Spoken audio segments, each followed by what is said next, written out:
Good morning. Ang ano natin ngayon, bibisitahin natin yung isa nating system. Ito. Clean Agent Suppression System. Dito ngayon, nandito tayo ngayon sa battle room. Ito yung mga fire natin. Mga fire protection natin. Yan.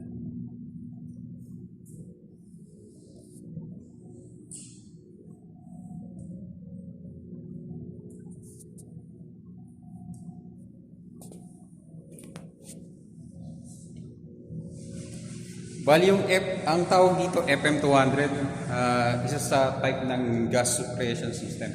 Dito sa room na to, meron tayong dalawang sizes ng mga cylinder. Madali naman ma-identify yung mga cylinder natin. Gawa nung bawat cylinder natin, nagpo-provide tayo ng identification. Yan. Ito, meron tayong nitrogen cylinder. Then, ito yung FM200 natin. Yan yung piping system natin.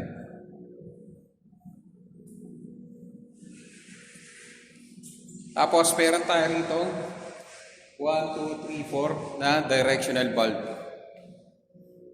If in case na may fire sa bawat kwarto, sa bawat rooms, eto, naka-identify naman kung saan yung may, let's say, yung nagkaroon ng sunog. Yan, naka-identify.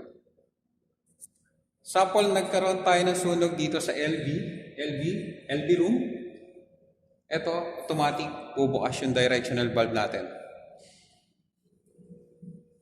Then, itong cylinder natin, sabay-sabay mag-activate yan.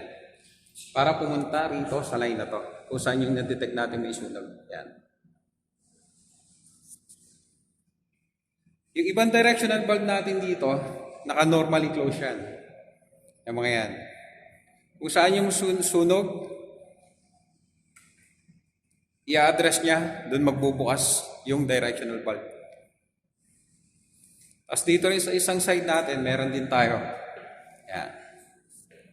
Iba-ibang room din. Tapos meron din siyang directional bulb. Tapos meron din tayong maliliit na cylinder.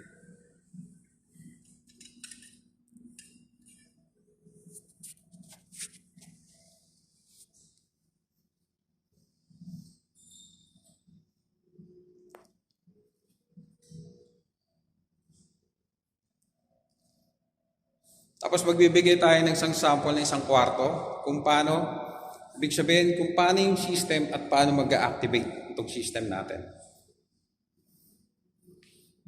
Itong system na to, meron tayong automatic sa manual.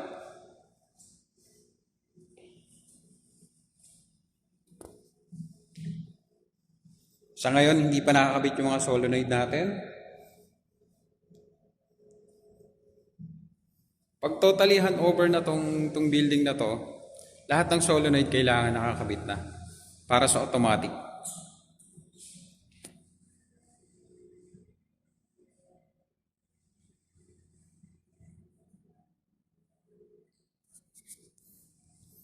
Pupunta tayo ngayon sa isang kwarto. Papakita natin yung mga detector natin.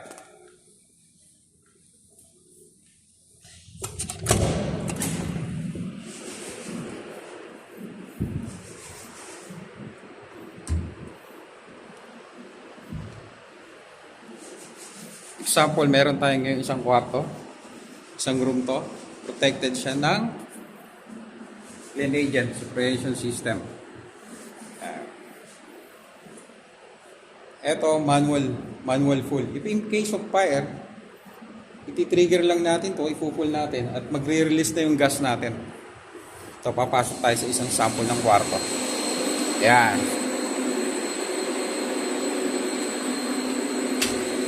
Bali yung system natin dito, ang gamit natin, gas suppression system, FM200. Kasi mga panel to, hindi pwede rito tubig. Ito yung nozzle natin. Yan lalabas yung gas.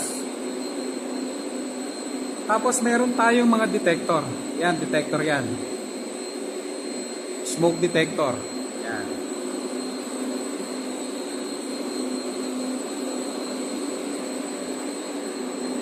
At kung sakaling magkaroon dito ng sunog, meron tayong detector, may hit ng 1, Pagka nakahit ng 1, mag-a-alarm lang tayo. Ang gagana lang sa atin yung mga strobe. Yan, strobe, then bell.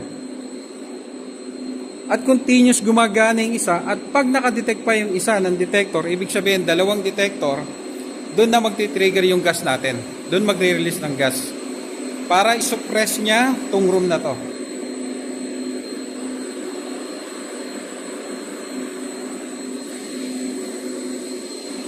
Yan ang function ng FM200. Actually, yung FM200, ano na siya, hindi siya masama sa human, hindi pares ng ang carbon dioxide. Kasi alam naman natin ang carbon dioxide poisoning. Hindi tulad nitong FM200, hindi na siya. Yan.